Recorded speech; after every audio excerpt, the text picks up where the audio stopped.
Hey guys, Liam here. Sound. Now, we use sound every day in our lives to understand and communicate through vibrating the air. But what about sound in film? So, I'm here to tell you about the difference between sound in film. Now, there are 4 different types of sound used in film. There's diegetic, non-diegetic, design sound effects, and Foley sound. What's diegetic? Well, diegetic sound is a sound that has been used within the frame, has been recorded within the frame. For example, me talking to you right now has not been edited in post-production, it's recorded live on camera, and that is diegetic sound as it was filmed within the shot. Even when 2 clips are merged together to create, for example, a clone image, it's still classed as diegetic sound, as even though the 2 clips are merged together in post-production, the 2 audios are actually embedded into the file which has been recorded live. I'm fading. Go on, do it. Right. Right, let's move on. Non-diegetic sound. The non-diegetic sound is sound that has been added in post-production, so it's the opposite of diegetic sound.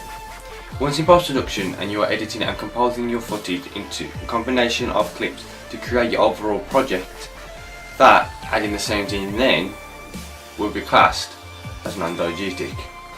Like a voiceover. Even though a voiceover has been added in post-production, like this sexy one right here, it's still classed as non-diegetic sound as it has been added to the clip in post-production and it isn't being recorded live on camera. Yeah. Voiceovers. They are an example of non-diegetic sound as well, since it has been added in post-production. No, it's not. Yeah, sexy nice. Yeah, I think I am. Design sound effects. Now, design sound effects has been recorded specifically for that film and for that genre. For example, Star Wars. Star Wars has a lot of objects which don't exist in real life that create sounds, again, that doesn't exist. So, we use design sound effects, also known as sound effects, to give that object a more realistic feel by giving it a certain sound. For example, a lightsaber. A lightsaber has its own distinct sound and everybody knows what that object is when hearing that noise.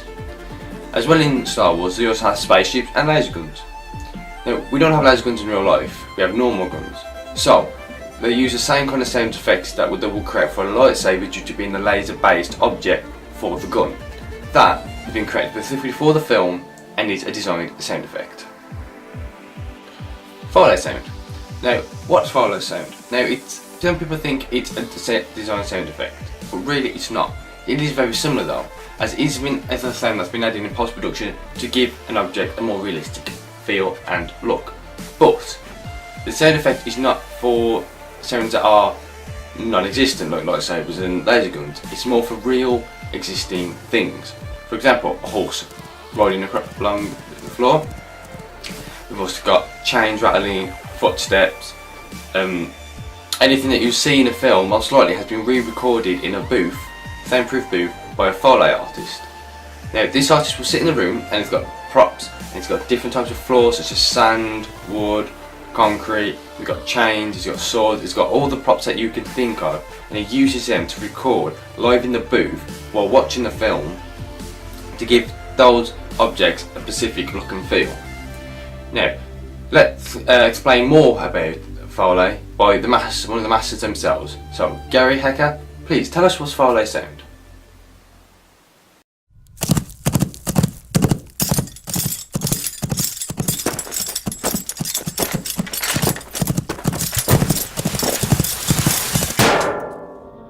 Foley is a craft that goes way back in the vaudeville days. It was invented by a guy named Jack Foley.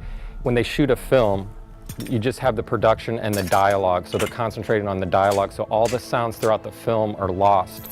So what we do is we go back and recreate those sounds for drama, intensity, make it scary, more intense, or the detail in the film. I saw Foley when I was 16 years old. And I wanted to do that for my career. One of the first films that I apprenticed on was Empire Strikes Back. That one was a landmark for me because that got me motivated to do Foley. So I'm just checking this out, and these are these patented horse hoof things here. And then I'll punch for that grass, nurses. Okay. Keep going, keep going. And he goes by camera. Cool. Okay.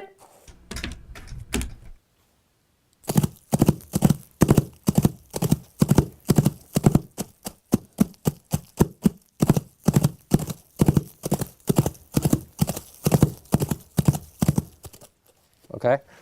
Okay, so I just laid down the horse footsteps, and now I'm gonna lay down the track of the bridle to go with the feet.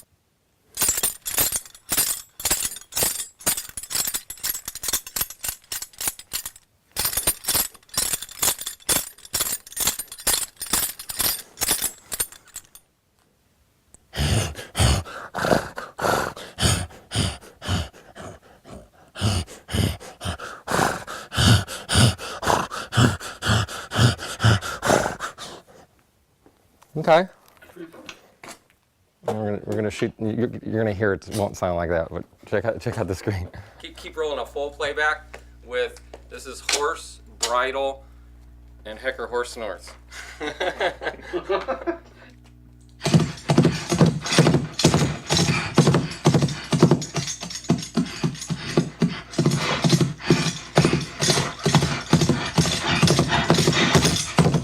We have to cover the film. First, we do all the footsteps of the main characters, whatever lead actors in the film, and then we do the background footsteps. Then we go through a prop pass, and that's all. Anything that's moving on the screen, pretty much we provide a sound for.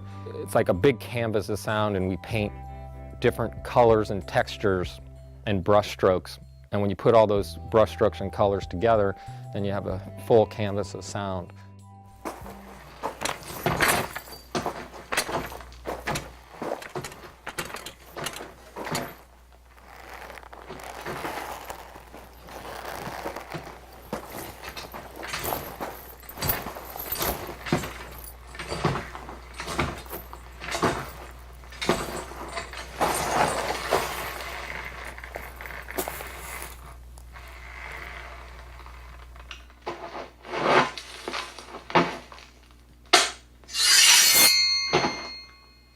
Foley is a craft, and a lot of people try it and they fail at it because you just have to have certain qualities that are really hard. It's an art form. You have to have, like I said, the timing and a huge creative mind because, like I said, you're thrown in this room, you know, and you got to come up with this stuff. So I have to use the props that I have that I've acquired over the years. It's all organized on the stage. I have different sections of different props, and there's a closet in the back as well.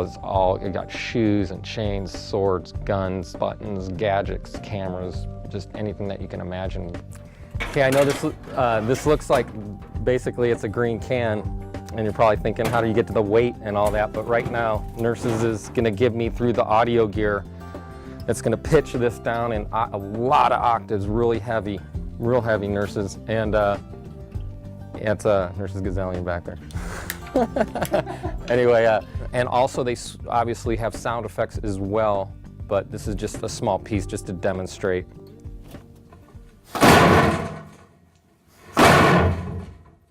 Just putting this metal flavors, just one by one we build these elements. Hundreds of sounds for a scene like this, and these are like little paint brush strokes. This is just because the car's coming off a metal ramp. This is just giving you a metallic, ringy metal ramp sound.